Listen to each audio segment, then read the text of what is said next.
appears to be working the other way round right now, though. In terms of people appreciating our families is one thing. People appreciating the BBC, perhaps another, certainly from the government.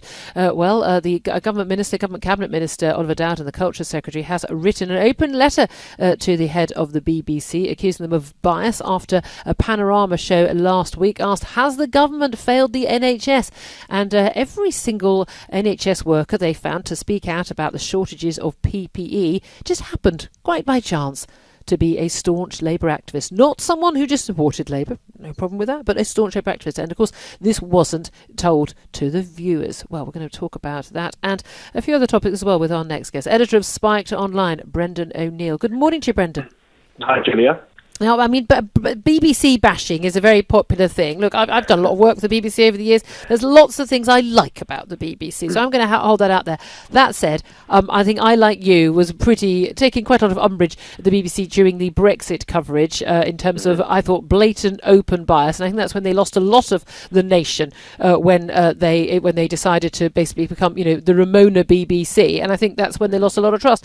In terms of this Panorama, the fact that a government minister has actually written sort of complaining about it to the head of the BBC, how significant is that? Very significant. It's unprecedented, I think, for such a high-level intervention into this kind of discussion. I defend press freedom completely. I think we have to have absolute press freedom. So it makes me instinctively uncomfortable when government ministers write to media outlets. Having said that, the BBC, I think, is behaving badly at the moment. I agree with you.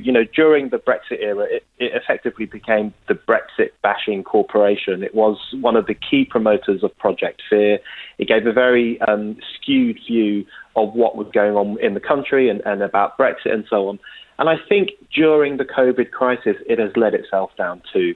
That Panorama show was, in my view, it was a dishonest instance of campaigning journalism. It presented itself as a neutral program about real events and about real problems, but it actually came off more like a campaigning journalism. These were people with particular political views, very anti-Boris, very anti-government, pushing forward an apocalyptic vision of the problems with PPE and other things.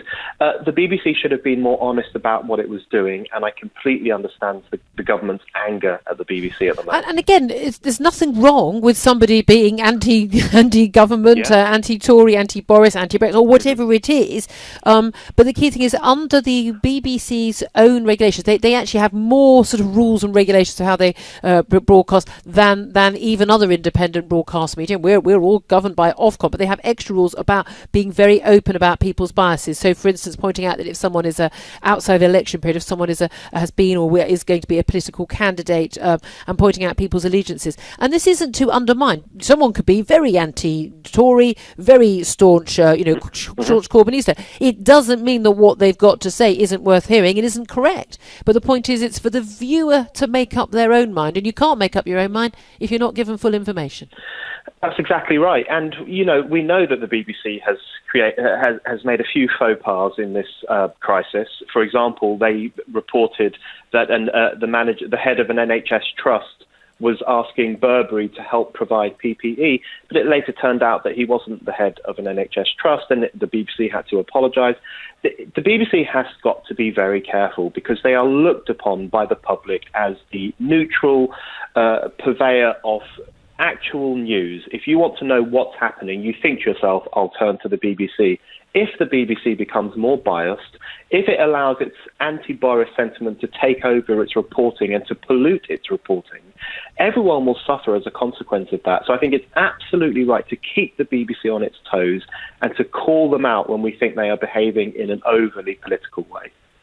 And this is the thing, isn't it? That there was a real opportunity for the BBC to redeem itself as you say, as a neutral purveyor of news. I wonder, though, whether the BBC is even able to do that now. We all know. I mean, one of my favourite things in the world as a Brexiteer is watching back the footage of the BBC announcement that Brexit had won. Leave had won over Remain, and the faces of everyone in the BBC newsroom who it wasn't just they were unhappy. They'd never met anyone who voted for Brexit, and so they were just totally surprised it could happen.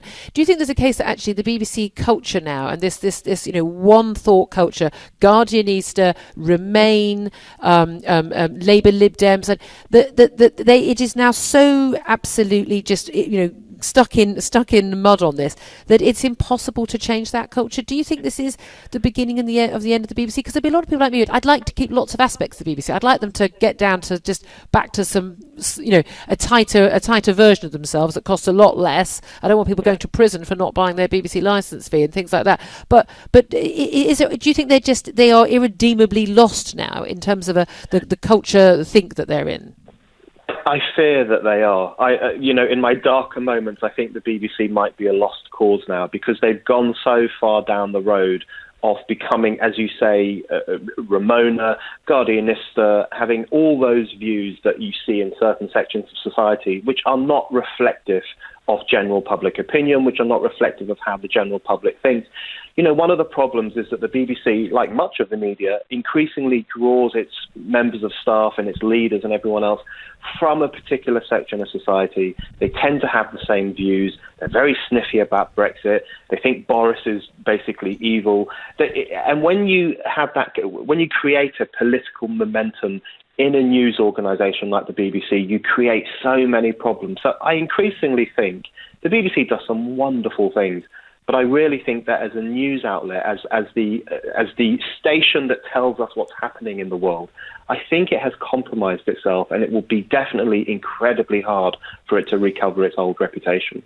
Let me ask you also about something else that's emerging. A lot of people obviously doing their work from home. I'm sitting in my spare room, no bookshelves behind me. I did think that if I did do a TV interview, I might just sort of hang my Kindle behind me. But a lot of people make a lot of judgments about people's bookshelves, what they've got on the bookshelves, how they're organised, are they organised at all?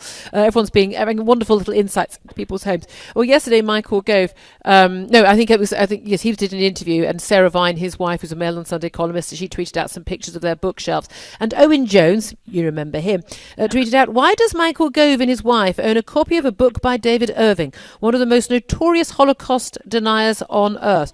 Now, a lot of people are pointing out this is a very strange attitude that you should only own books by people with whom you agree and never own a book by anyone who perhaps you might disagree with or perhaps has unacceptable views. What are your thoughts on this policing of our bookshelves now? It's unbelievable. I mean, I don't think the left realises how Stalinist it sounds when it is actually policing what books people own. They're not content with policing speech and policing behaviour and everything else. They now want to police what's on your bookshelf. It's like the Stasi knocking on your door and saying, why do you have a book by this author we don't like? You're absolutely right. The thing is, people have books by people they disagree with all the time. That's the nature of reading. That's about exercising your mind and thinking about all sorts of opinions and all sorts of views. Some people are even calling out Sarah Vine because she has a biography of Hitler and a biography of Mussolini.